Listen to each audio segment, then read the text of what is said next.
Ontiveros not able to join us, but we are really lucky to have a return of a veteran speaker and also once a MERP student at PSU, not Ananda the week before, Alan Lehto.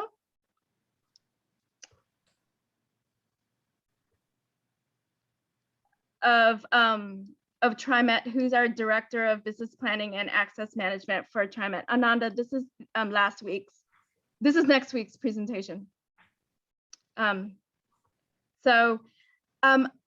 would like to have this opportunity for this week to share our projects. And so rather than having a second guest speaker, I wanna, after Alan speaks, we will break and then we'll talk about class project and sharing. And for those, yeah, right here.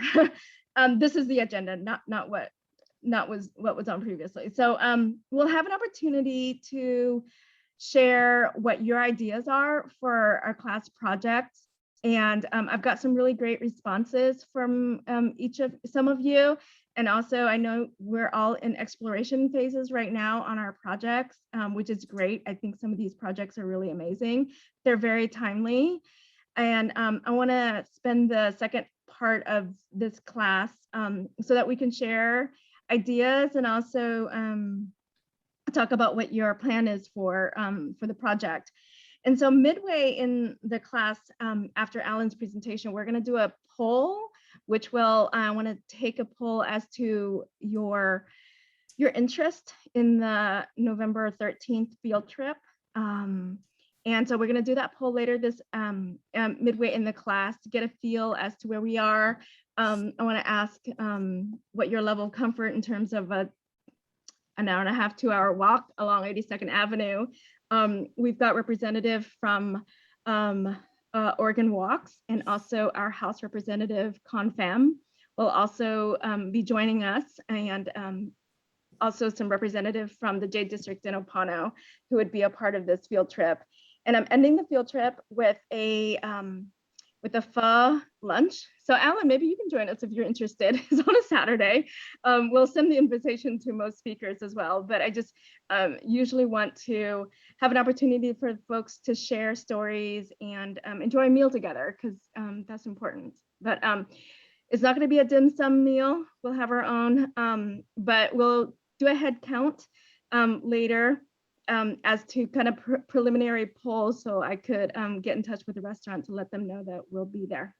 So any questions from last week or regarding projects, presentations, or anything before we get started with our speaker tonight?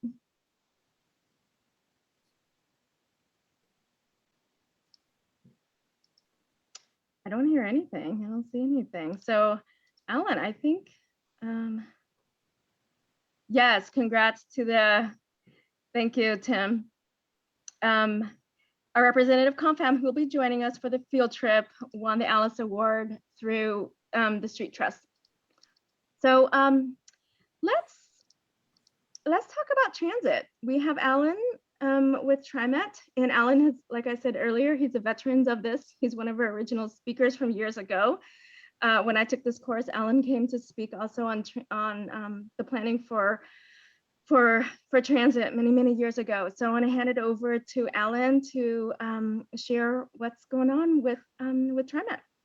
And I'd love to have this opportunity for you to explore questions, even with questions regarding your projects that may be related to transit after the presentation.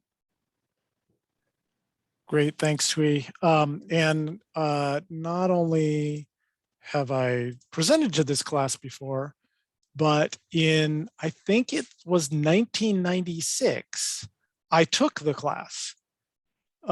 So relatively soon after it was formed, I don't remember when it was formed. It was just a few years before that, I believe.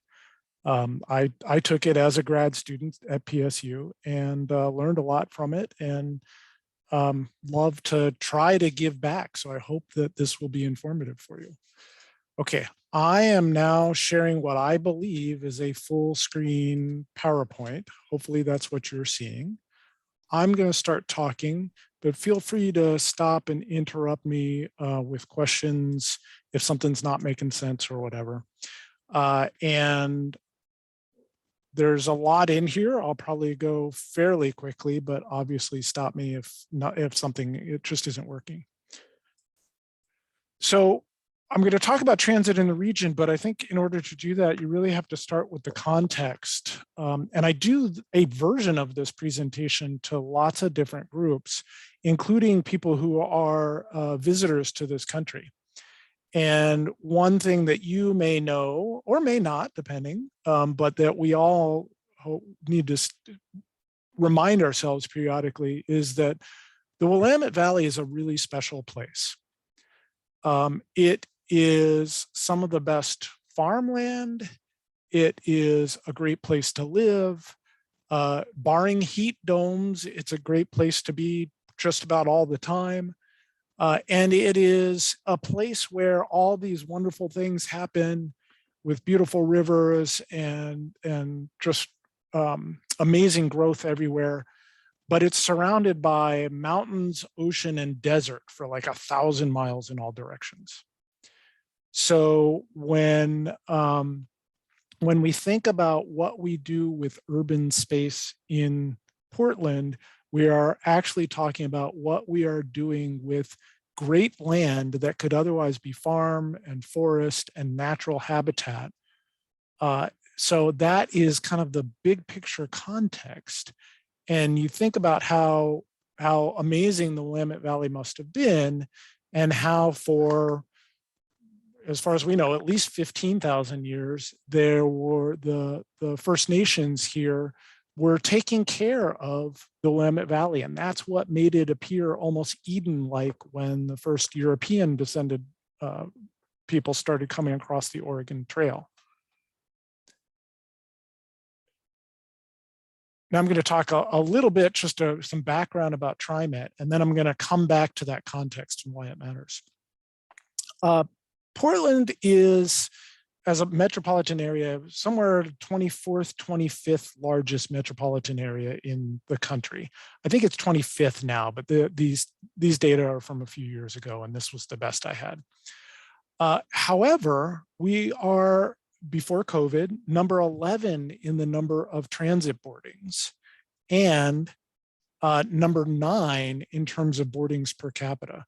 So we as a region, we as TriMet sort of outperform what you might expect given our population size and density. If I go back one, these little symbols here show all the transit systems that have either a subway or a heavy rail system. And it's really only us in Seattle that have light rail and yet are in this kind of top area of ridership. That, of course, has changed with COVID. What you're seeing here is a graph of 2 years worth of ridership. The blue is bus and the red is max, light rail. It is weekly numbers for each of the months. And so this blue line up here is 2020 until February, and then COVID hit and it dropped precipitously. Same with max. You can see the blue line, this blue line is this year's. So it has jumped up quite a bit, but we're nowhere near back up to where we were. This only went through August. September and October are actually up a little bit higher for bus, actually for the system as a whole, but especially for bus. But we're still not near where we were before COVID. More of the context, if you talk to a planner in the Portland metropolitan region and they don't eventually talk about the 2040 growth concept, there's something wrong. This is an encapsulation of the regional planning that has happened over the past really 30 years about how we want to grow, how we want to become a place that is more like what we envisioned in the long run. And that does a few things. You know, I talked about the farm and forest land and how important that was. Well, there's an urban growth boundary that says, hey, this stuff out here, this should be available for rural and natural areas. the stuff in here inside the urban growth boundary, that's where we should continue to develop. If the region is going to grow, we're going to try to grow inside the boundary. And in order to make that more attractive, we're going to choose center areas like downtown, like Gateway, like Gresham, like Rockwood, like Beaverton, like Amber Glen, like Hillsborough, like Orenco, for there to be even greater mix of services and housing and all kinds of vibrancy. And we're going to link those up with transit. And so you see these purple splotches and the pink lines and the yellow lines. Those are centers, main streets, and principal corridors. And pretty much all of those have some kind of decent transit service on them to help support that. And the urban growth boundary is really stark in a lot of places. Like here's a picture out in the west side in Washington County, where the development from the 70s and 80s happened on this side, but the urban growth boundary stopped the development on this side. So this is still a viable farm. And one thing that I like to remind people is that the urban growth boundary came out of a law that was passed at the urging of a governor from the early 70s who actually was a Republican and just was looking to preserve Oregon land and make sure that we planned for it. And that planning extended in the city of Portland as well. In the 60s and 70s, the old streetcars had been knocked down and the federal government was pouring huge amounts of money into freeways and highways. And you can see this picture on the left. This is the Morrison Bridge coming down, where more and more of downtown was just turning into surface parking lots because you had to drive everywhere, and that was the way to get to and from. This is a picture from Google Earth, the last year or two, picture of that same area, and you can see we've managed to develop on a lot of that. All of that with less surface parking because of, well, let's be honest, two things. One, some structured parking, but also because of significant investments in transit and walking and biking infrastructure so that we can have more vibrancy, more activity in downtown and less of this stuff. A little bit more about TriMet. Our vision is to be the leader in delivering safe, convenient, sustainable, and integrated mobility options necessary for our region to be recognized as one of the world's most livable places. Our mission is to connect people with valued mobility options that are safe, convenient, reliable, accessible, and welcoming for all. And we really do mean welcoming for all. It doesn't matter who you are, where you're coming from, whatever. We're trying to find a way to be welcoming for all. And values of safety, inclusivity, equity, community, and teamwork. And then if you ask sort of, why do we care about ridership? Why do we state these things? What are we trying to accomplish? And we really kind of keep going, why? What do you do that for? Why does it matter? You come down to 5 roles or societal benefits that we provide for the region. One is to support our economy and provide equitable opportunity by connecting people to jobs, education, services, and businesses. Another is to help ease congestion by attracting riders away from driving themselves and onto transit and encouraging other travel modes like walking and biking. Another is to provide mobility for those with fewer options, critical access for seniors who no longer drive, people with disabilities, youth, others who choose not to or for various reasons can't drive. Another reason is to help shape the future of our region by delivering service, mobility options, transit-oriented development, and projects that attract activity and development in areas where communities want growth. And that is those purple areas and pink areas on that map I showed you before. And then the final one, not last, or last perhaps, but not least, is enhance sustainability, to reduce emissions and support environmental sustainability. And we do that with service and with projects and with transit-oriented development. So I want to talk a little bit about that. One of the key things we provide, obviously we provide bus and rail service, but The Max light rail and 14 of the bus lines provide frequent service. And this is bus service or Max service that runs 15 minutes, every 15 minutes throughout the day. And though we'd love to do it even more frequently, and in places like in Europe where they have way more funding than we do, they do every 5 or 10 minutes. 15 minutes is often enough that generally you don't have to spend a lot of time looking at schedules. You don't have to worry about too much time about what time you walk out of your house or out of the business that you went to or the doctor's office or whatever. You can just go and catch it. We also provide a commuter rail station in Washington County, or not station, a commuter rail line in Washington County. And we provide Lyft paratransit for those who cannot take advantage of regular fixed route service, but still need to get around. We also have a few community job connectors. These are small services that we partner with to provide connections to the fixed route. And all of that comes together in a system where we try to optimize transfers at transit centers and at major intersections. We try to have as much of the system be frequent so that transfers are more comfortable. If you looked at this map 50 years ago, pretty much every line was going into downtown.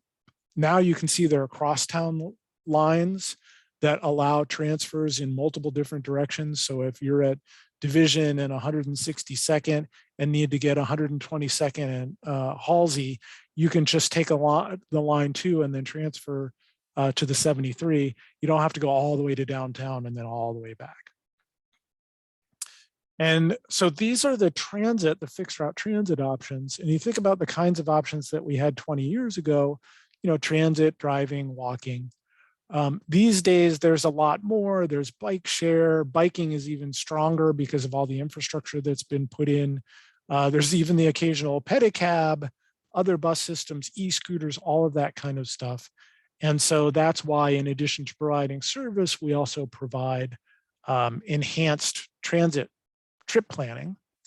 And this is a screenshot that I did last week, I think it was, of a trip from Northeast Portland into downtown, or actually it was from Southwest up into Northeast, and 2 different locations.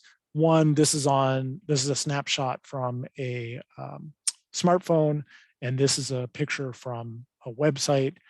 But you can see it's not just giving you options for transit, it's also giving you other options. You can choose to link that with a bike trip or a bike town trip or a park and ride, or when it was running, Car2Go. I'm not sure if that's back up and going or not, or with Uber. And we invited Lyft. They are not participating yet, but we hope someday they will join us. So you can get that multimodal trip planned and optimize your trip, including our services. We also, in terms of equity and access, provide a low income fare where we offer that for seniors and those with lower incomes, where an individual trip is half price. And if you ride frequently, it's as much as 72% off. We also provide subsidized fares and even free fares to certain people who are, or certain service providers who are providing service for extremely low income. And the great thing about this is you don't have to scrape together the money at the beginning of the month for your pass. You can just pay as you go. And if you hit the limit, then you are capped. So it's a savings and a greater certainty over how it used to be. So we really try to be a ladder for opportunity, providing access to job centers, education, community services, all kinds of everyday needs, shopping, groceries, whatever. All supporting economic development. And part of what we do in terms of sustainability, but also supporting community, is how land use and transit interact with each other. So on the left, this is the yellow line passing by a development property that includes affordable housing that was done by, I think it was Reach, on land that TriMet had originally purchased for the project and was able to turn over for the development. On the right, you see Arenco in Washington County at one of the Max stations is right behind us. And that sort of development around transit has a strong history. Even more than 100 years ago, these sort of dour-faced looking people on this old streetcar were going to places that were just developing.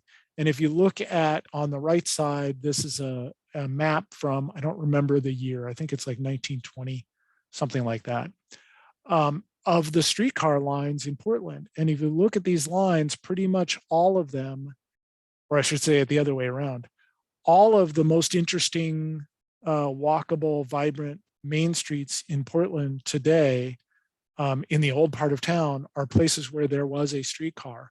And so that original transit supported the development that was walk friendly.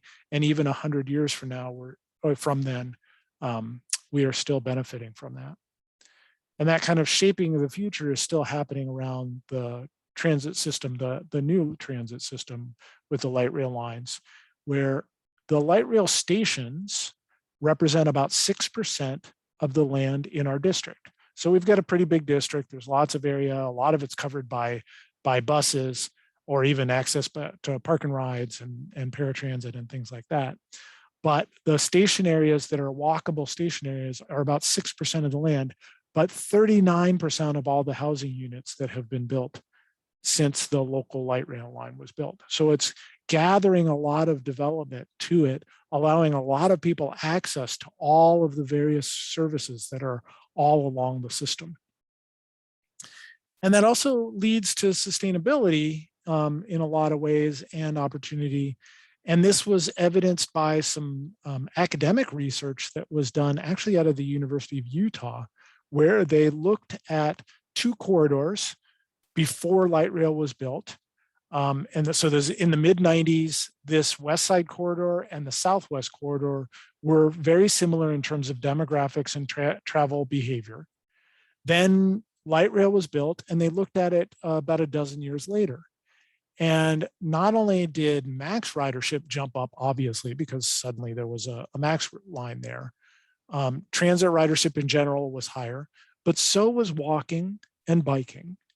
And driving trips were shorter.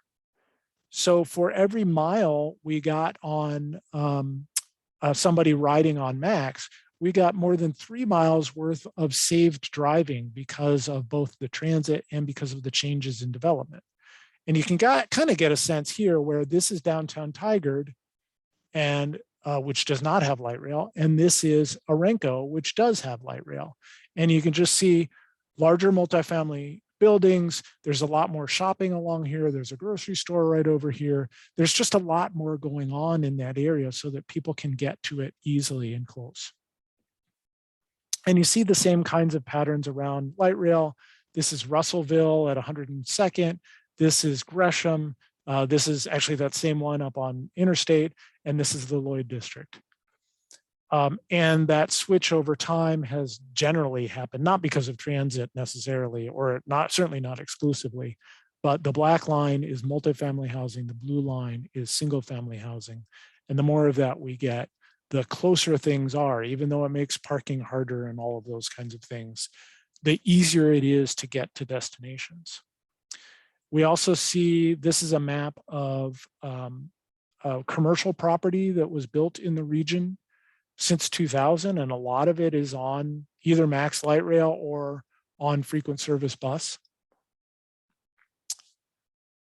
And so, you know, what I'm talking about in terms of linking land use and access was around transit projects, but we also do it with frequent service, as I was mentioning. And we're branching into a new kind of transit project for this region. Now, the industry has been building what's called bus rapid transit for a number of years, but we are finally under construction for our first line on Division. And here are the stations that are going to be open in 2023, enhancing access and speeding up the trip for everybody along that alignment. We're also doing, with federal help, the Better Red project, which extends the red line into Washington County, an additional 10 stations, and also fixes a snarl that we've got at Gateway Transit Center. If any of you have ridden the red line out to to Cascade Station or to the airport, you know that there's a single track. I'm kind of tracing it with my cursor if you can see this. There's a single track traced out in yellow here where trains have to go in both directions. And that means they have to wait for each other. And that means if they're running just a couple minutes behind, they can get in the way of each other and suddenly be 5 or more minutes late and hold up all the other traffic that's going through Gateway, which can mean that all of the trains going downtown are late. With this line, with this project, we're going to add a second line and clean that up. And so we're improving reliability on the east side here and extending service on the west side.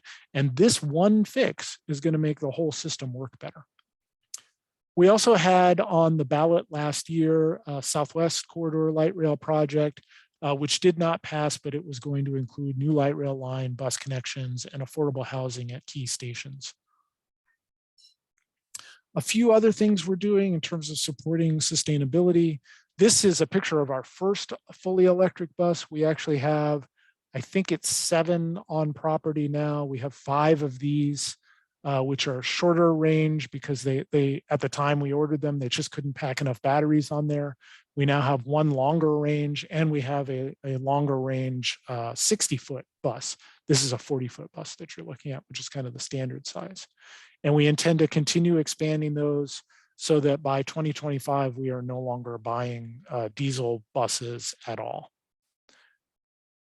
We also, I guess I should say, I don't have a slide on it, but we also are pursuing renewable diesel. So even for the diesel buses that we run, we are, we have identified a supplier, and we are going to the board hopefully next month with a proposal to start buying renewable diesel. And that allows the diesel buses to continue to operate, but the renewable diesel comes from agricultural waste.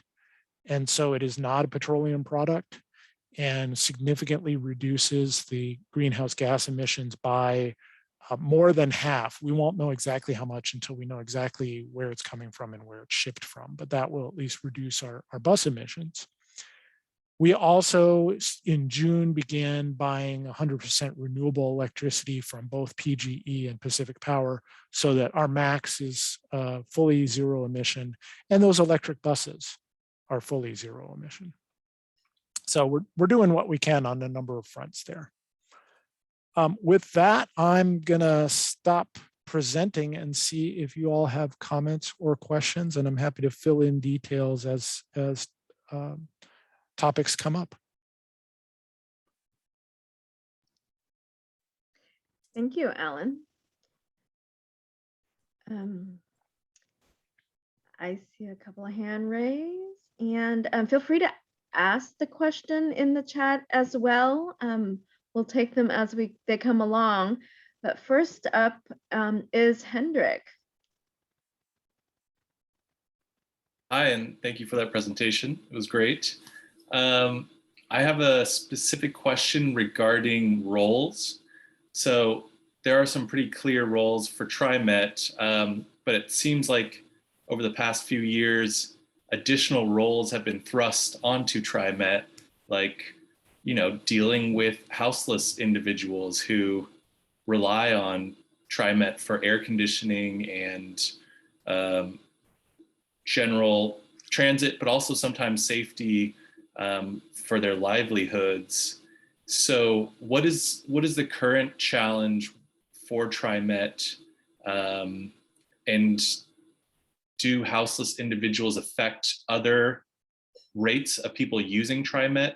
Can you just speak a little bit to that situation and what TriMet is? Yeah, I will try that. That's a really good question. And I want to be very careful about how the way I talk about it, because it's not the fact that somebody is houseless that causes an impact, right? It's the poor folks who are struggling with extreme emotional and mental challenges who, I mean, literally are not all there and are really acting out. And that's a subset of people who are houseless.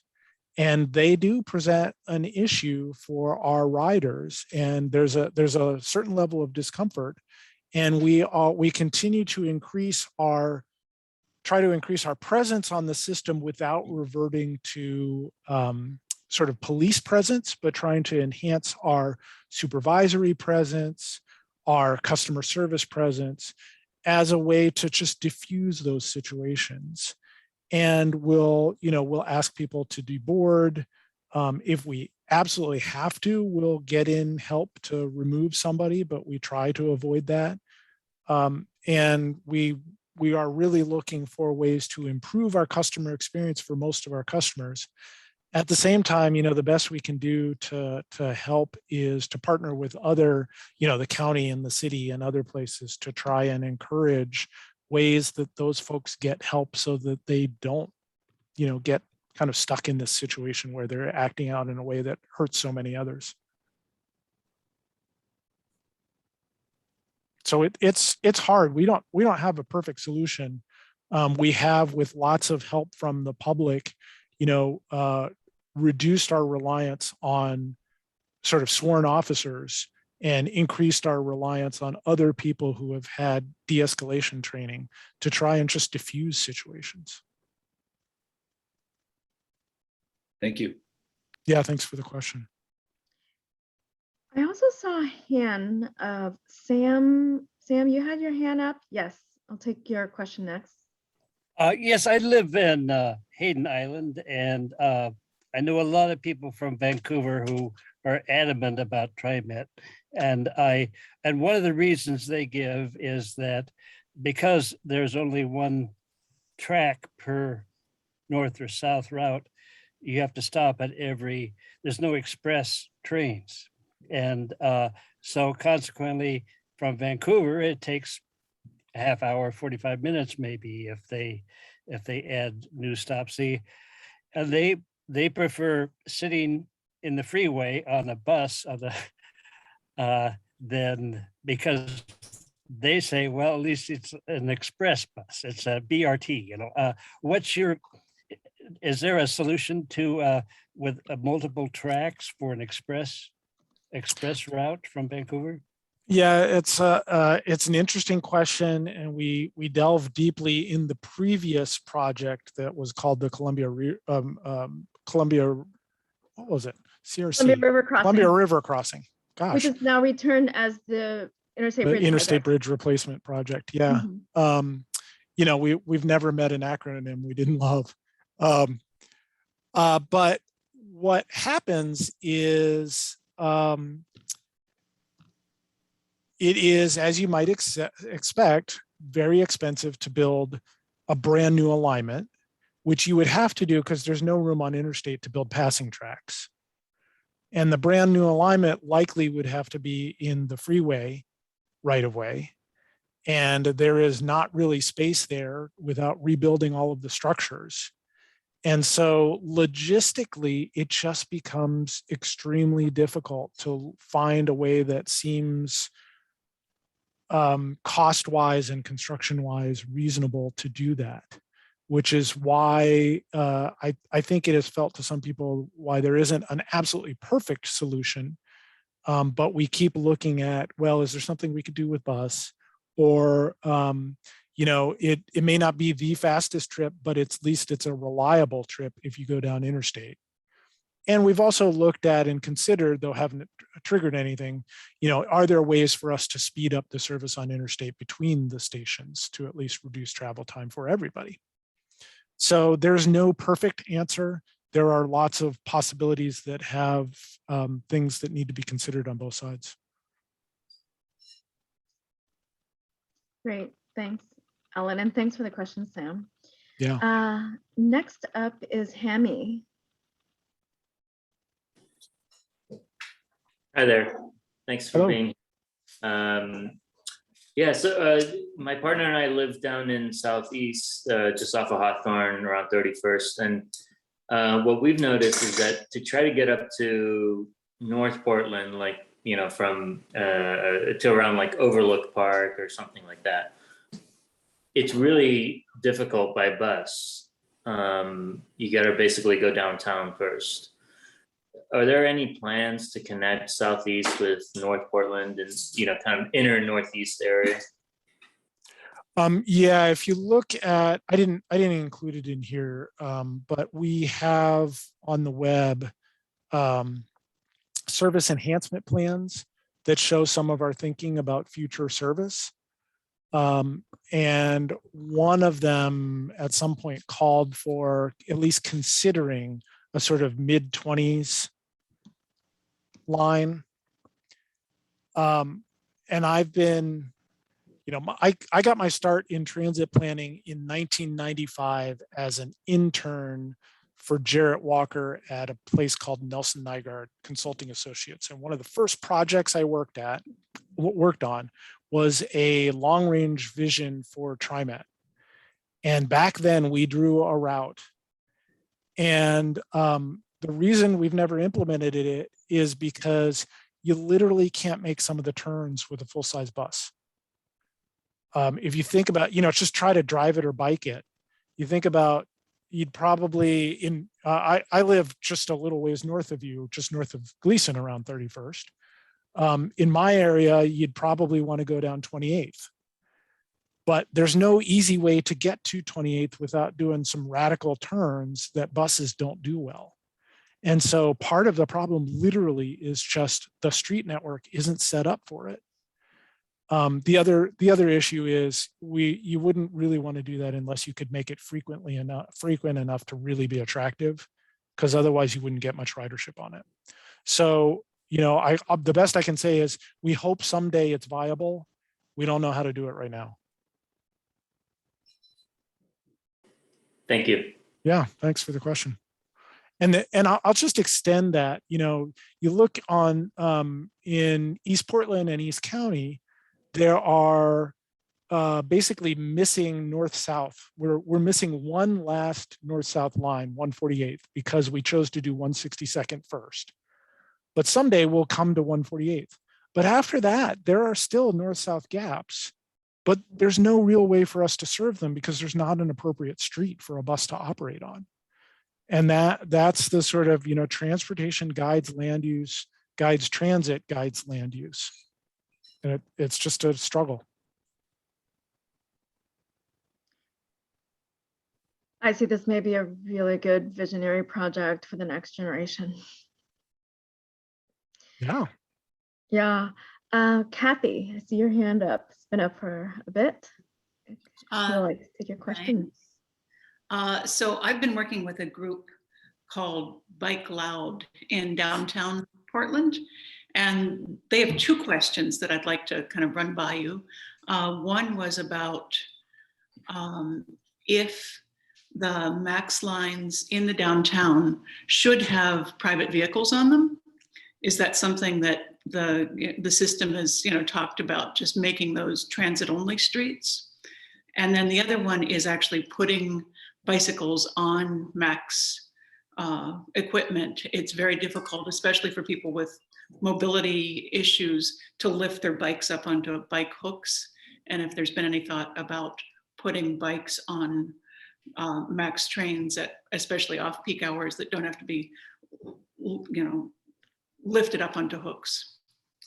So the first one, private vehicles on MAX lines, I think let me answer this two ways because I may be misunderstanding your question. There is no place where cars are supposed to be driving on the MAX lines in downtown. Every once in a while you get a car on a MAX, on the MAX tracks because they're in a place where they're not supposed to be, but they're not supposed to be driving on there. They can cross it, but they can't drive along it. But I'm wondering if you're talking about the third lane on the transit mall where cars are allowed. I mean, I'm talking about like 6th and 5th and, the things that go around the. Yeah, if you look at the lanes where the tracks actually are, cars aren't allowed there. Well, how about just taking them off those streets entirely? Oh, that's a different question. So cars have their own third lane right now. And we don't, you could, that'd be fine. But part of the deal we had to make, honestly, in 2006 or something like that, to build light rail on the mall was to allow cars along there. Partially because the fear was that, at least off hours, the frequency of transit service wasn't great enough, that just having extra eyes along the street in cars passing by was useful to make sure that it felt like a vibrant place where people were comfortable walking.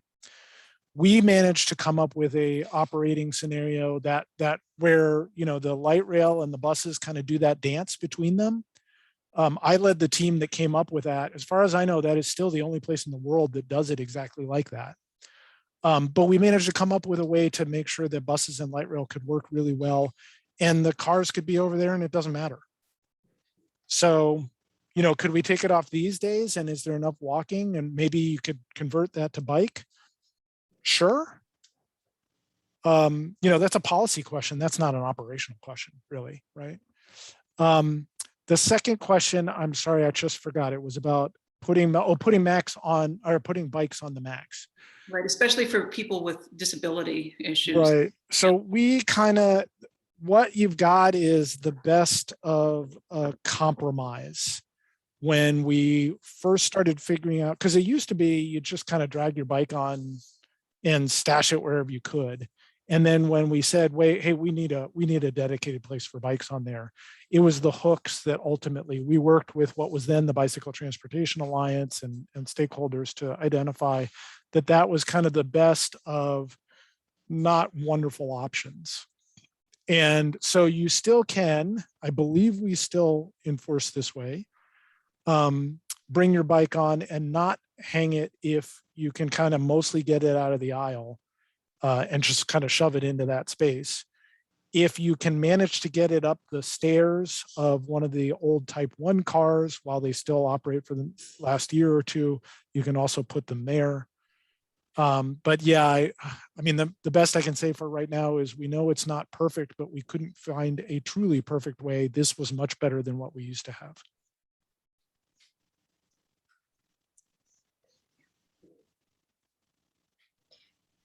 Thank you for the questions, Kathy. Yeah, one of the comments that came up, Joan mentioned, and I think this may be attributed to the first part of the question, is that when you're talking about shared transit lines, shared tracks with light rail, is perhaps, were you perhaps talking about Streetcar? Because Streetcar could be shared with vehicles.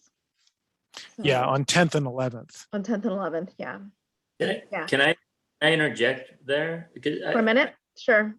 Yeah, I ride down Yamhill I get off the Max and I ride down Yamhill, and I have seen people get onto the Max tracks with their automobiles as I'm riding down through the street.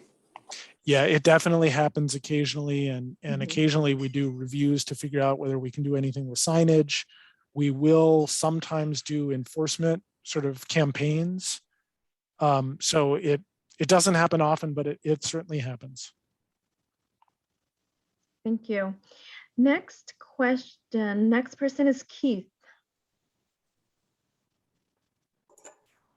Hey, Alan, how you doing? Thank you. You made a point earlier. You had said 6% of TriMet owns or operates or uses the land, but 39% of all growth in housing has occurred during during that planning or build out. Can you explain or elaborate? Yeah, I may have garbled that because what you just said doesn't sound quite right. So let me restate that and see if, first of all, if we're saying the same thing. One is that 6%, that is the land within the TriMet district. So within the Portland metropolitan region, the amount of land that is within a relatively easy walk of a Max station is about 6% of the total land. Okay. But of all the housing units that have been built since whichever light rail line closest was built, 39% of those units were built in that 6% of the land. So if one of the ideas of Portland metropolitan growth is that we are trying to preserve natural and farmlands outside the urban growth boundary, this is a great way of helping attract development to key areas. Got it. So you mean the catchment area? I understand. Thank you. And then a quick question might tie in with Kathy as well. So what about putting the Max underground downtown to speed transit? That's, by the way, I just turned that into tweet for my project idea. So I'm kind of supercharging my project. So I'm to give that a shot. We would love to. And in fact, there has been some research into it and some initial design and cost estimation. Part of that reason is because the steel bridge, which all of our light rail lines go across, is over 100 years old, and it's on wood pilings that don't touch, that don't make it all the way through the alluvial soil. So when there's an earthquake, that thing is likely to stay completely intact but fall. So we thought about replacing the bridge, but if you're going to have a bridge without as much of a lift span, you have to go back so far that you can't actually get light rail back down to the ground. And so the best way to cross the river is in a tunnel. So there is some research that's done that. We think it would speed east side to west side trips as much as 15 minutes out of the trip, which would be huge. We also, this is just possible, I can't promise this. The reason our trains are only 2 cars long is because that's how long a downtown Portland block is. Mm. If we were in a tunnel, we might be able to make longer trains and carry more people on each train. So it's a cool idea that we have looked at, but it is quite expensive. And right now for the next couple of years, our focus is on recovering from COVID, not on really envisioning big projects. Thank you, Alan. Yeah, thanks. That's a good question. Which is actually an interstate bridge project that I was on years ago. We looked at the tunnel option. Yeah. Yeah. This is kind of a cool question. I don't know. I'm kind of curious about this too. Maybe you can shed some light on this, Alan. Is how are bus numbered? Oh yeah. And how are they for a particular line? I know they were renumbered when the Max light rail came in, and that was many years ago. But I'm kind of curious about this. Yeah, so it's not really strict, but there is a general pattern to it. And if you look at the map, you can probably guess most of them if you really look closely. So the single digit numbers are those that are the oldest lines and the most frequent service, and up to really into the teens. Then the 20s are mostly East County. The 30s are mostly Clackamas County. I got to look at the map to remember. There aren't many 40s, but that's Southwest. The 50s are West Side. The 60s are really sort of crosstown and specialty. So like some of the expresses up to OHSU are 60s. The 70s are crosstown, like true crosstowns, like the 72 on 82nd. The 80s, there also are not many of those, but there are also specialty kind of small services. And the 90s are, the few 90s we have are somewhat more express services. So there's a pattern for each of those. We don't follow it 100% just because sometimes we run out of numbers. And there are a few trick ones, like number 7 within our database is special service. So we can never use number 7 for a regular route.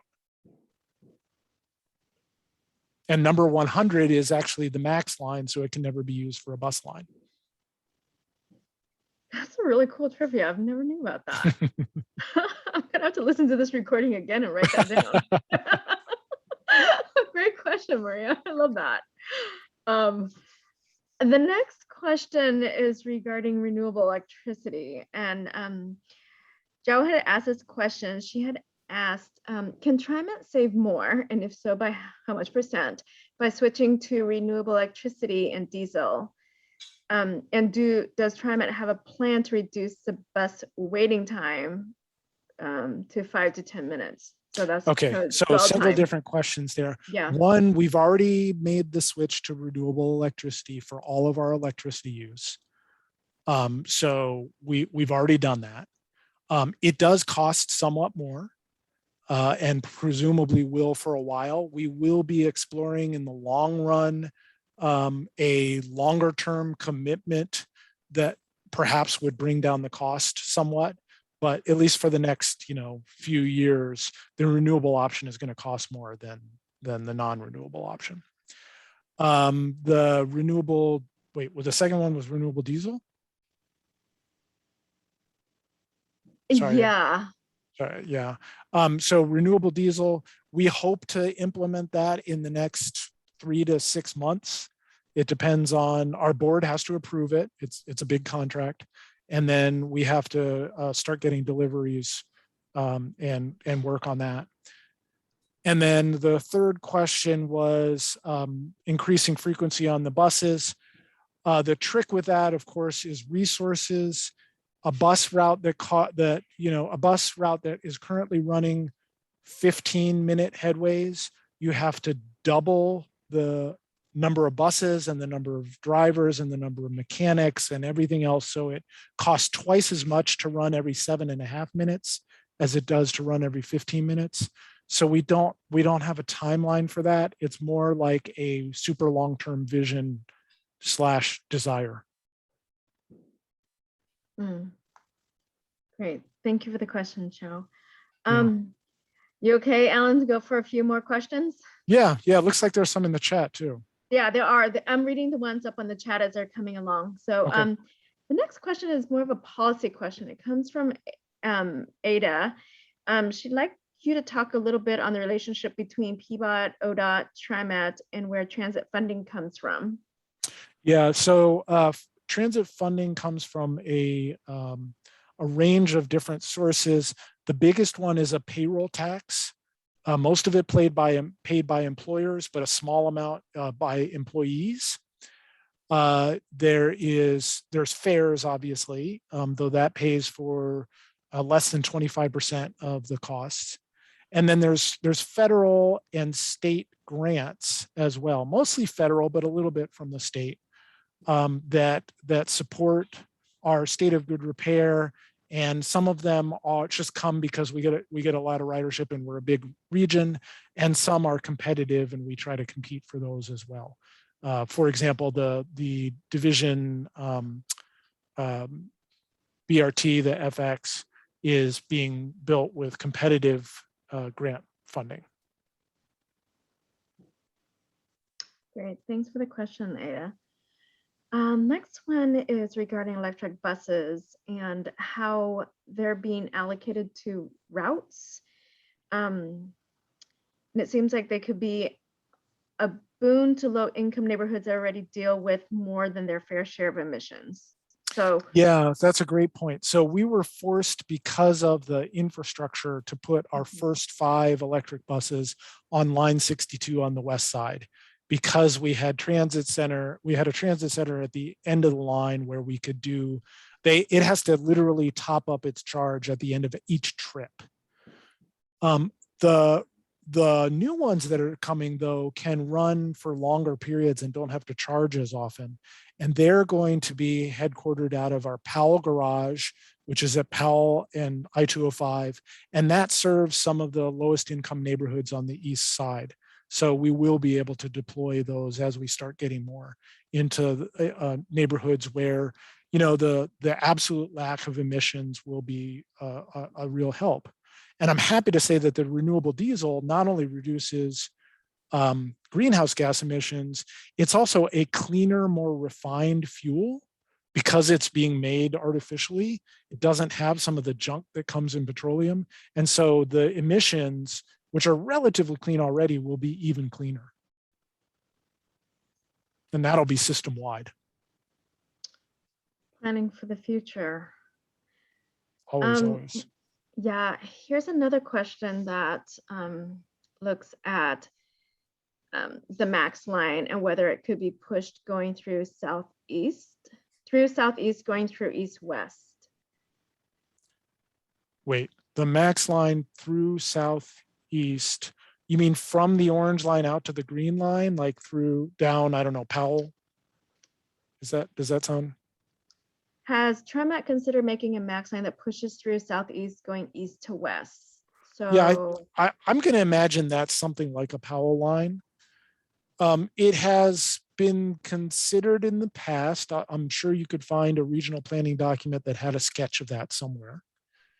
It's not currently in planning. I think the current assumption is that we will do some kind of improvement to the Powell line, but we have no idea what it is. It might look a little bit like the division line. It might be something different. So no, there's no current thinking of doing that, but there has been thinking about that in the past.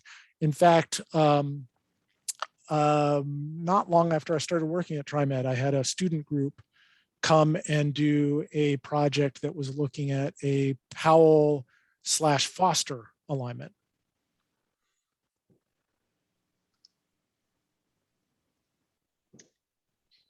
yeah.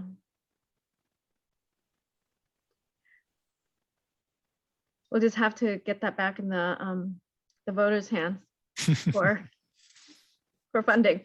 I'm gonna get off of the chat for a minute. I saw Mikhail's hand up earlier. Do you want to ask your question, Mikhail? Oh, yeah, sure. I just saw there were a lot of other great questions on the way as well. My question was considering the Southwest Corridor line. I think one of the concerns I heard about that was, yeah, the kind of like the lack of connection to that line to go out to different parts of Southwest Portland. And I think that was kind of maybe something that's also people I've heard about the yellow line as well, is that makes it kind of hard to ride that line, especially in parts of Milwaukee where it maybe doesn't connect as well to like other places that people are at. So I'm wondering, I mean, with the Southwest project kind of on hold, if maybe there are going to be more investments into making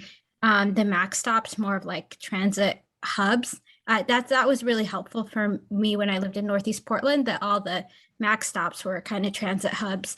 So you could use them to go a lot of different places.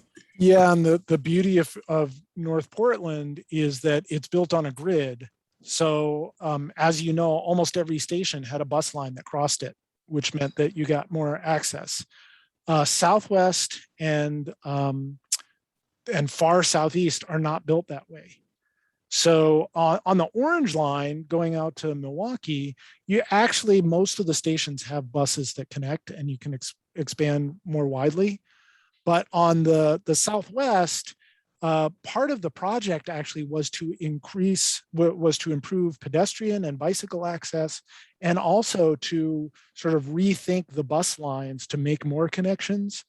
But there just aren't enough cross streets to do it at every station. So yes, we were going to do more of that than is obvious from looking at it today, but we were a little bit hindered in doing as much as we'd like, and probably as much as you would like as well. But great question. Mm-hmm. Yeah. Maria has a question regarding Streetcar, and I could probably answer part of this, but chime in also, Alan, she asked what the deal is with Streetcar. I don't have Dan Bauer here, which I wish I will. Next year, I'll have Dan next year. I've kind of missed him over the last couple of years. And she heard that it's not owned by TriMet, so no, it's owned by the city of Portland, right. Operated by the city of Portland. And is Streetcar here to stay? Well, it's not for, as TriMet, not the owner, but the operator. So the operators are the people who are actually driving the streetcar are TriMet employees. But the streetcar and the tracks are owned by the city of Portland. And it was a partnership between us to develop that in a place where TriMet probably would not have chosen to develop that in return for a whole bunch of new development incentive that is walkable and bikeable and more supported. And also, despite what a lot of people think, there's actually quite a lot of affordable housing along the line. Mm-hmm. Not as much as I would like necessarily, but quite a lot. But I can't say whether it will stay. The point of the infrastructure and the point of having Dan Bauer in Streetcar Inc. is that it tried to be as permanent as possible. And so that's the expectation, but it's not TriMet's to plan.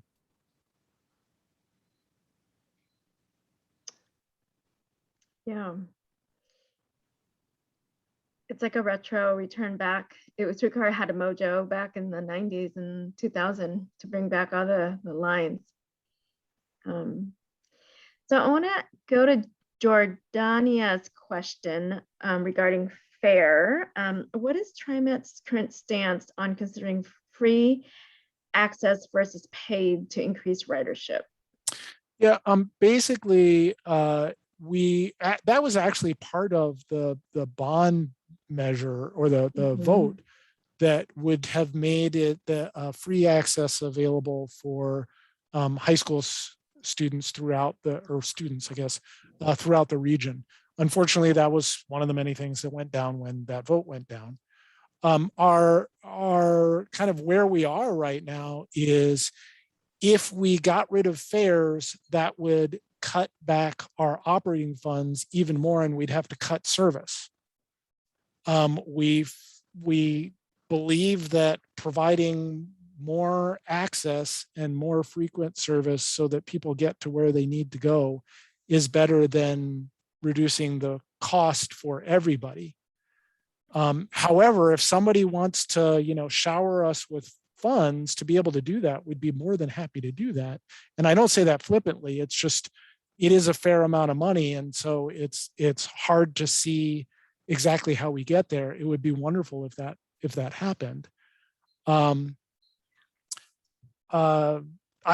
guess that's it. The way that you get free fares is either most of the riders are being paid for anyway. And if you go to like a small college town, transit is often free, but that's because the university is paying for all the university students who are riding, and that's almost everybody who is riding anyway.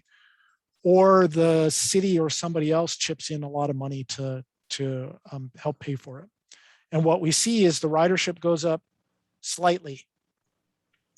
Not much, like maybe not at all. If you really look deep into Tallinn, Estonia, where they made it free, the ridership didn't really change.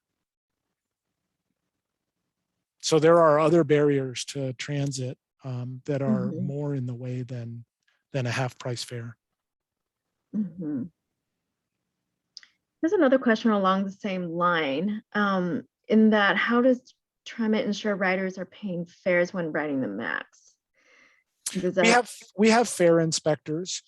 For a little while, the number of fare inspectors had dropped so low that your chances of seeing a fare inspector were extremely low. We've stepped that back up, and again, back to that earlier question, giving them a lot of de-escalation training to make sure that they're doing things in a way that is just enforcing the fare, not kind of cracking down on people. And so over time, you will see more of that where somebody's coming by and checking your fare. I don't ride as much as I used to because I don't commute into work right now with COVID, but I used to get checked fairly regularly because of all the riding I do. Thank you so much, Alan. We have one more question, and I think we could Sure. break and send you on your way. Ada has another question regarding Portland Public Schools and hop passes. How was this decision made between TriMet and Portland Public Schools to provide hop passes for students? And what is TriMet's stance on having a regional youth pass? Yeah, so it was a conversation. I don't know 100% who started it. I believe the city of Portland may have started the conversation. But what it led to was a deal that we actually have open and have offered to all the other school districts that says that we'll basically eat 1/3 of the cost if somebody else will put up the other 2/3 of the cost for students to be able to get passes. And so I don't know exactly how it's shaking out. I think the city of Portland may still contribute to it, but Portland Public Schools pays for a portion of that. So it's essentially that they are prepaying a lower price fare for their students. And that allows us to, let them on without having to pay anything. And that deal is open to other systems, school systems as well.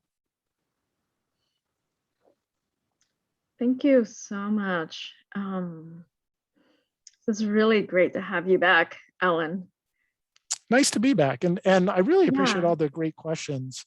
I will say, like I said at the beginning, I still remember this class. It was a great class back then. I hope it's a great class now. And I feel like you can learn a lot about, how our city runs and how things work. And happy to try to be a part of that.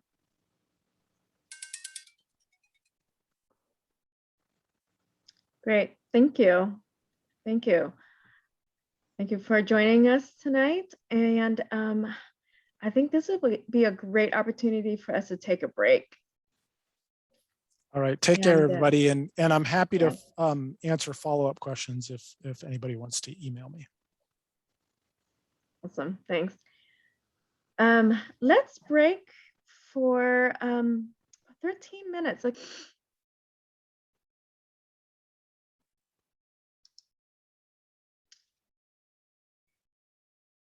Thanks for sticking with us through the long haul. I am really want to use this opportunity as a forum for us to share as a class, given that we don't have a second speaker this tonight, which gives us kind of a good quarter marker of the course, if you will. We've completed week 3 already, and I've got the opportunity to go through and read through some of your project ideas and what your thoughts are. I know that Ananda and I had some really good some time to spend with some students during our office hours this week. And Ananda, I'm going to ask, we are going to launch the poll for the field trip. So I really want to get a gauge from you what your thoughts are on the field trip. I know it's going to be in the winter, so it'll be in November 13th. So we kind of cold, but we do want to gauge your interest, your availability, your comfort in terms of walking and how far. The field trip is planned to be along 82nd Avenue, and the start would be where Eastport Plaza is, and that's at Holgate in 82nd. So it'll be the parking lot of Walmart. 10 o'clock Saturday morning. And the plan is to walk about a mile, 1.4 miles, and end at Pho Van, which is a Vietnamese soup place. And we should be there close to noontime.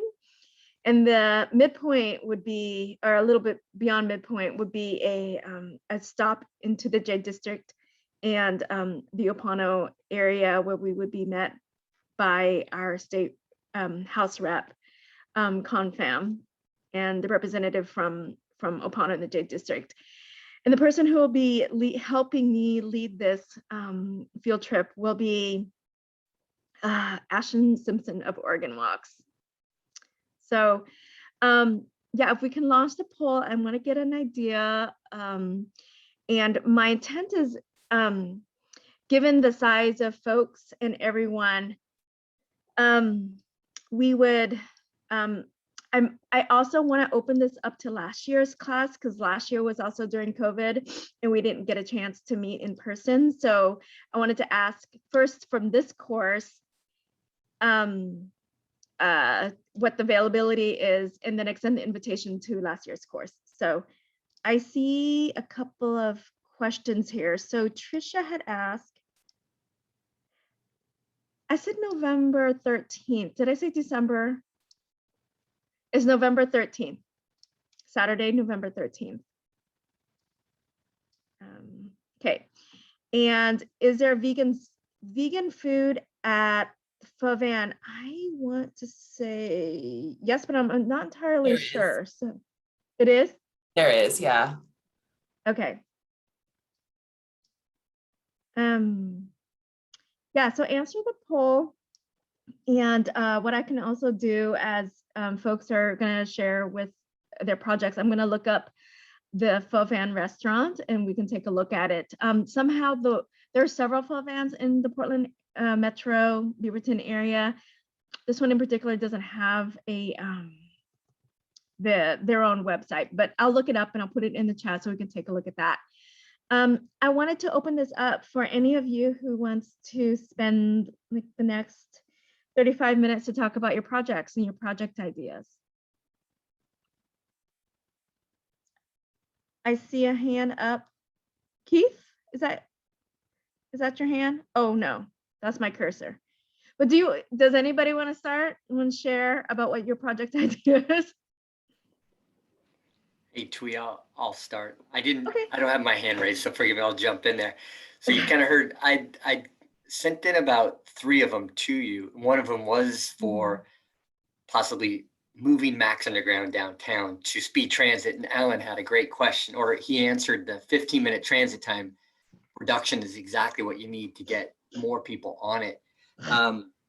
The length. So I read those 3 that Jonathan had, wrote up in, I think it was in Bike Loud or whatever it was. Is that about the length you want? Is it, is there a specific word length, or the presentation's, I think, going to be 3 minutes, right? Yeah, the presentations will be 3 minutes. So the next part of your project is after you've identified the problem. Next week is for you to identify possible solutions to your transportation problem. And also with that, I'd ask that you prepare a map or some sort of physical representation of your project. So in terms of the length and language to present your problem, I think that will be fine. The next task on the list for your project is really to look at what possible solutions that you would that you can conceive that would be doable for this project. Thank you. Yeah, do you have any follow-on questions regarding that? And then if you look, each week has their own different ways in which you can shape the problem. So the following week, you'll discuss your problem with an agency representative. So you'd go out and do your outreach to ask a representative from the community, whether you can contact Alan or Margie or Art or anybody else who could answer some of those questions that can help you kind of weave through a solution to your issues. Thank you. Maria, I see your hand up. Yeah, I'm thinking about the mapping. What sort of, what are you looking for, and what sorts of software might we use to get to the place that we were trying to get to with that? Yeah, there are an abundance of software that's available, and many of them were, if you're within the industry, Ananda can also help if in sources. There's also Google Map. As you're doing this as an advocate, what tools do you have at hand in which you could present and use? So there's free software such as the Google Map capabilities. There's also SketchUp. Have you familiar with SketchUp? Nope, but I could look it up. Yeah, SketchUp is kind of a cool program. It's an architecture program. It's free. And it's also something that you could download onto your computer that has capabilities to draw designs and such. So I've had students in the past use SketchUp as a way to present their mapping capabilities and drawings. Ananda, are there programs that you've used in the past? For mapping? Yeah, for mapping. I would say, yeah, GIS, like ArcGIS, and you can use SketchUp, but both of them have pretty high learning curves.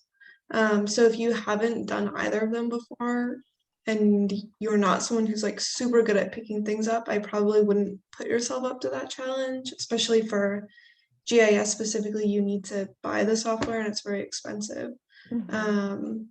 So yeah, you can do some of it on Google Maps. If you have like Procreate, you could do it there. Yeah.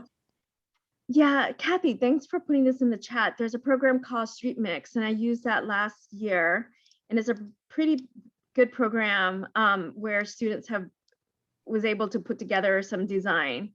So if you just do streetmix.net in your browser, you'll be able to bring up a kind of a location where you could add turn lanes or bike lanes or drive lanes. So that could be a tool at your disposal. That's free and easy to use. Awesome. Thank you, Kathy, and for the rest of the suggestions. Yeah.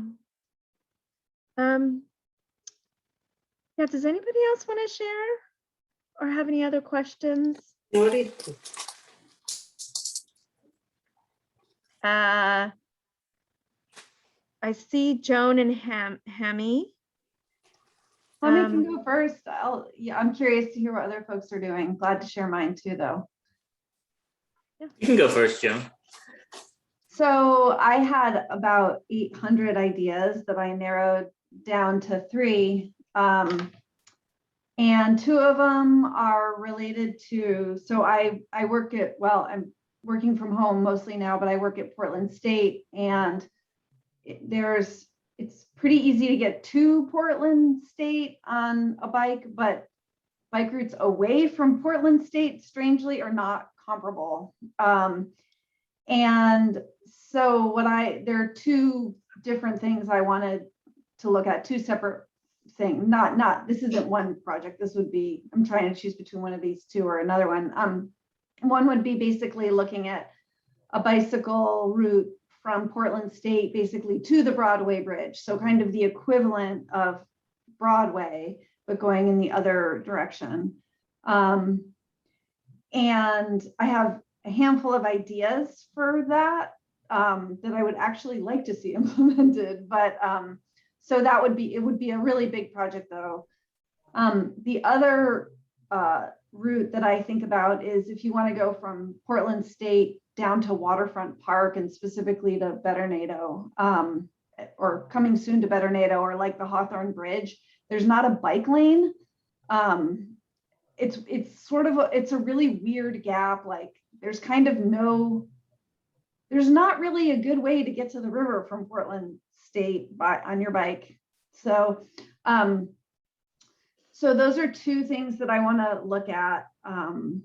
But then the other thing is in my neighborhood, I live near Harriet Tubman Middle School, which is where my older kid went. And Harriet Tubman, well, I have problems with the I-5 project, but that's not the project I'm looking at for this. I'm looking at the other side of the school, the front.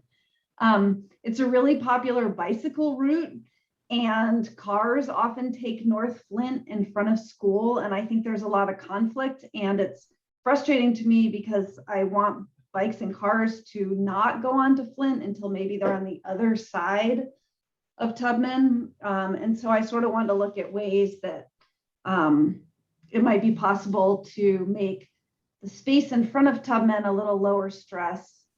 So I don't know which of these I'm gonna actually investigate. The Tubman one would be sort of the smallest, but anyway, be interested to hear what other folks are working on too. Thanks for sharing, Joan. Looks like they're all separate ideas. Yeah. Hammy, you want to share yours next? Or you have a question? Okay. Hi. So I sent in 2 ideas. By the way, Joan, I totally agree with you about no great route back from TSU. Weird, isn't it? It's very it's like this one way is excellent, and yeah. Yeah, it's strange. And actually going from Tillicum to PSU also is not great because you have Harrison there, and Harrison's not really really nice. We take that to go to the farmer's market on Saturdays, and it's just disconcerting. It's not a good route. So I had two ideas that I wrote down to our instructors. Number one was I want to get a public plaza going at 26th and Clinton. There is already a public plaza at 26th and Clinton on the west side of 26th. I want to get one going on the east side of 26th. And I have multiple reasons for that. One reason is it's just nice to have public plazas and to connect plazas when they're on opposite sides of a road, of a street. But also, Clinton, as people know, most likely is a major greenway, probably supposed to be one of our best ones. And unfortunately, in that section, when people are making a turn right onto Clinton from 26th or left onto Clinton, it's an uphill segment, and people are often driving quite fast there, and they tend to overtake people on bikes. It's a very uncomfortable situation. I've had a lot of conflicts there because I take the lane as you're supposed to, in my opinion, on a greenway. In any case, so I think it would serve multiple purposes. It would create a public space, and it would also basically create a diverter at a major intersection. And I think it would make Clinton a really, at least for a portion of it, it would make it a really nice place to bike now. And I've already actually been working on this. So I think that's probably what I'll end up doing. I've been talking to some local businesses there, and there is support. And so I think we can make it happen. And I would get, like a nice mural on the ground and, make it beautiful and all that. That would be my goal. Number two would be to make 34th a greenway. And PBOT has talked about making 34th a greenway as kind of a bone they threw to us when the Hawthorne bikeway didn't happen. And 34th, again, if you bike that area, 34th is a major street that people use to bike on. And it's a straight street, so there's no jogs, which is really nice. So all the way from Clinton to almost Laurelhurst, you can make a really nice straight greenway. And I would make that kind of have diverters every 2 blocks left roughly, and make that street a contraflow one way, alternating one way for cars, and 2-way obviously for bicycle riders. And I would make it so that you could make a turn onto 34th from Hawthorne and from Division, because there's just so much conflict. I think we can make that a really marquee greenway. That's a really dream situation. If someone else wants to do that, that would be awesome. I would be happy to help with that as well. We've got some great urban planners. I think we feel like some future transportation planners in this class. Great projects. I think those are really good ideas. And next up, Corin, would you like to share? So I actually stumbled across the same problem as Joan, just in a different section of the city. So my kid lotteried into Buckman, which is an arts focused school. We drive 3 miles or ride our bike 4 miles to get there. And the scariest part of our ride is always riding near other public schools, because even though we're on greenways, there's hundreds of families like trying to get their kids in this short time frame to school. And the worst one that we drive by is a public charter school between Burnside and Ankeny. and it's dangerous for the kids. It's dangerous for the people riding their bikes by in Ankeny. The line queues in the travel lane on Burnside for drop off. And when we drive, I see parents letting their kids get out of their car in the travel lane on Burnside to save time.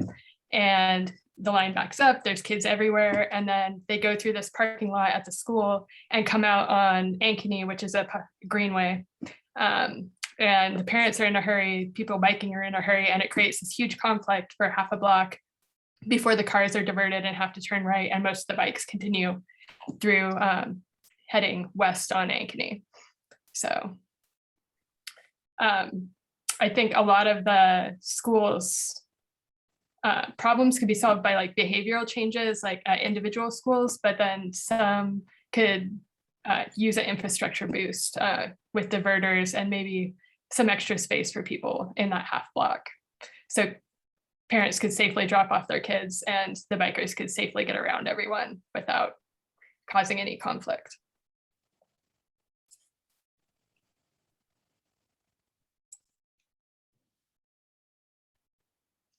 Thank you, Corin. Yeah, feel like so much of the world is competing with different types of real estate when you mix multimodal systems together. So how do you make it safer for everyone? I think that would be a great project to take on, very similar to Joan. Joan, I see in the chat you talked about another project idea, making a car-free zone in front of every elementary and middle school in Portland. Yeah, part of a Safe Routes to School program. I can see this happening in the future. Next up, I want to bring Maria back. I see Maria's hand up. Hello. So my project that I was considering is a little bit more abstract, and I'm wondering what you think of it and maybe a direction that I might go. And I know that it's a topic that's might not go anywhere, but whatever. It's sidewalks in East Portland, and it's there are so many streets that do not have sidewalks, and I find myself, if I'm walking to, I live between Powell and Division along 133rd, and regardless of if I'm going to Division or Powell, I have to walk in the street, and there's really no way around it. And it's a really high traffic area, and I'm an able-bodied person, and I'm terrified of it. What do people who are not able-bodied think of it while they are trying to walk, roll, or however else they get around? I was going on a walk with my roommate a couple of weeks ago, and we went a new way, and we were walking towards Holgate, so south of where we are, and we passed by a organization that houses adults with traumatic brain injuries and developmentally disabled adults and other folks who need services in that range. And they didn't have any sidewalk in front of their facility. And that was on the major road of Holgate and like 130th, which is serviced by the 17 bus route. But it's just so sporadic. And me and my roommate, we were walking west down Holgate, and we had to either walk in the street or go walk across the street several times to get to the sidewalks that were sporadically placed. So I'm looking to do something with the realm of sidewalks. What do you think? Where do you think I should go with this?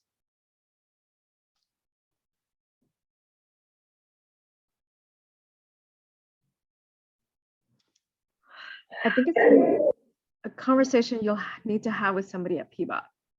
Okay. Yeah, and we could do some research. I can help you do some research in guiding you to who to talk to, but you can, let's talk about this offline, and I'll do an email to you. Why don't you do an email to me and we can chat more? Perfect. Thank you. Okay. Mikkel, would you like to go next? Yeah, sure. So actually this is different than what I sent you. And I really start to think about it as we were hearing the TriMet presentation as well. Overall, my whatever project I did was really about transit access. I kept thinking about the importance of transit access to like to parents and students to be involved in their schools. And like a lot of our East County schools don't have frequent service buses near them. And so I think it'd be interesting to advocate for, and also I come from a public policy background. So maybe, I don't know if this is too public policy, but advocating for some kind of, mapping out where our frequent services are by schools and identifying where the gaps are, and trying to come up with like a good comprehensive policy so that for TriMet or others to consider to fill those gaps, so that parents can, for at least 3 years that we lived in Portland, our family didn't have a car. And so for my mom to go to parent teacher conferences, we always took the bus, and the fact that many students and parents can't access their schools, that's pretty, I think that's a gap that would be great to address. I like it. I like the project. Yeah. Building that bridge and filling in those gaps, very important, as much as potholes. Kathy, I see your hand is up. Would you like to go next? Sure, and I was just typing in something to Mikkel, which is there's this idea of 15-minute neighborhoods that you might be able to just transpose into like 15-minute school zones of how to get services around schools. And it's something that a lot of planners are talking about right now. So it might be a good way to start. I like the idea a lot because I think kind of putting trips together like that makes a lot of sense. So it's a really good project. So what I'm looking at is something that I'm calling the Downtown Portland Car Master Plan. And so all of our plans these days are about transit or freight or bicycles or pedestrians, but they're all in relationship to the car. And people don't really write about car master plans. They don't talk about, where cars are parked, which streets cars are using. And even like researching, putting together a downtown Portland car master plan, I'm finding a lot of big gaps in getting information, like where are all the garages? How many cars are actually parked downtown? How much surface area is covered by cars? How many people own cars downtown?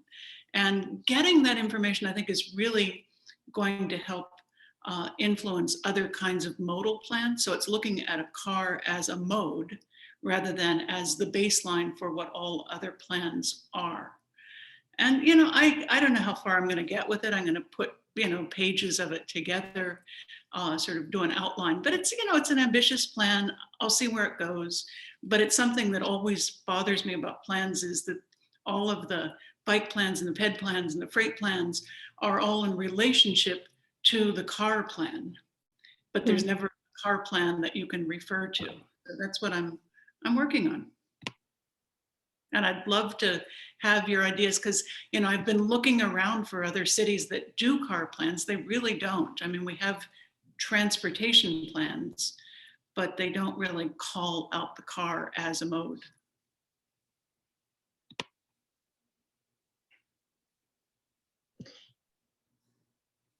Yeah, it'll be interesting to take a look to see if you, when you do your research, what other cities have anything that's specific to cars. Many of them are multimodal. And it sounds like you're doing your research and looking to make sure that you account for all modes. And different types of cars too. I don't want to look at walking, biking, freight, transit. Those plans are written in relationship to the car. I just want to focus on the car. You know, the parking, the street use as it relates to car. Mm-hmm. Oh, there's a lot of studies in parking. So I mean, I know that you can find a lot of that, and I can help you with that. But there's a lot of big gaps in the information too. I mean, I've been talking to the parking people at PBOT, and they really don't, they can't give me an answer about how many cars are parked downtown. On the street, yes, but not in lots. Some are private lots. Yep, most of them are. Yeah, most of them are. Yeah. That sounds like a really interesting project. Yeah, I mean, it's interesting to me, so I hope it'll be interesting to PBOT people too. Others, okay. We have about another. I see Sam's hand up. I live on Hayden Island. We have a real congestion problem here, and it seems to me the only one that addresses the congestion problem is Elon Musk. ODOT wants to, and PDOT, WSDOT, not PDOT. Thank you, PDOT. You know, I like they want to spend $5 billion on a bridge that has no solution to doesn't address traffic at all. So Elon Musk, you know, building a tunnel at $20 million, connect Vancouver to downtown Portland, 1/10 the cost of light rail. I mean, it seems to me like that bears investigation. That's what I want to investigate. I've been investigating this for a while now, and nobody ever mentions Elon Musk. Nobody ever mentions autonomy. Autonomy is here. You know, it's here, and Las Vegas Strip is having a very long tunnel with 53 stops. I mean, that's happening. So I just want to shake the cage, and that's my piece. All right, thanks. Thanks. Thank you. Yes, electric cars are here. Anybody else want to share their project idea? So we can explore together.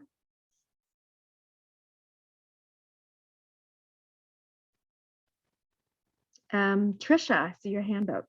Yeah, I wanted to share mine. I've been thinking about roundabouts a lot, and often when I'm biking, I'll through the greenways, like roundabouts in greenways, and cars either going through, or like cars on the greenway, or especially like delivery vans on the greenway. I've noticed a lot of delivery vans, especially through the pandemic, so many people having things delivered.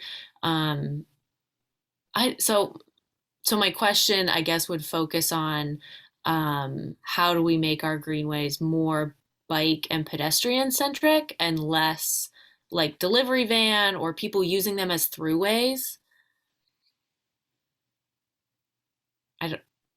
I don't know how to formulate that question, I guess. I think I'm getting a lot of thumbs up on this one. Please solve this problem, Trisha, please. As a cyclist, like do. I cycle to get around. I cycle, you know, it's so annoying and it's dangerous. Like there's been so many times where someone has been going across while I've been trying to go through on their car, and they don't stop. Like they are going, you know, or a delivery van will be parked like kind of in the roundabout, especially. And then it's like, yeah. Well, I feel like there are multiple things that can be done, and diverters are one of them. And the other, where they have the concrete things. Yeah. Yes. So traffic diversion, so that drivers can't cut through. The other thought I have been having is that there should be a policy if there's a greenway on an uphill portion, which a lot of them are, those should automatically get very frequent diversion. So every block or every 2 blocks, because I mean, people pass, right? And that's really uncomfortable. So those, I think those are just some of the things. Yes, and being passed by a car on a greenway just stokes my inner fire. Oh, I hate it. So do I. Well, we've got some good advocates here, so I think a lot of your projects will be very interesting.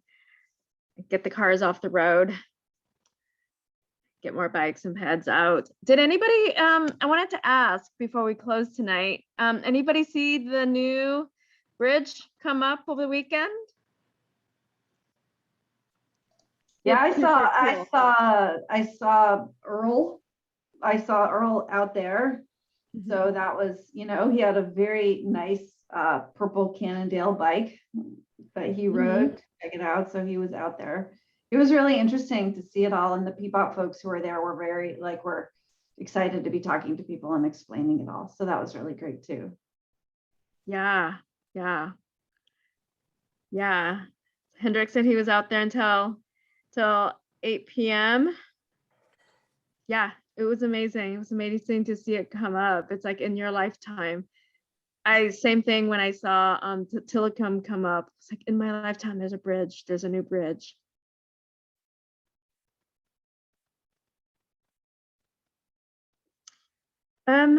We have 3 minutes to closing. I just want to create this space. I want to thank everyone for being here tonight and sharing. And we'd love for you to carry on your projects. Keep investigating, keep asking the questions. Next up for you next week is really to look at possible solutions. We're here. Ananda and I are available next week if you want to chat about projects. Nanda will be making a list of all your projects in a spreadsheet, and then we will be presenting towards the end. So I'm looking at the poll for the field trip. So it sounds like there's quite a bit of, there's yeses. So we are on. There's some unsure, but I know we're about a month away. So there's some planning ahead. And you are all okay with the walking. And it sounds like we're okay with accommodations. So I'm going to forward this on to our tour guide, and I want to also, with your permission, to extend this invitation to last year's class who missed the field trip. Yes? Awesome. Okay. Well, thank you so much for tuning in tonight. I really enjoyed spending time with you. And next week, we'll talk about freight. So there'll be another plan in the works. Thank you. Good night. Thank you.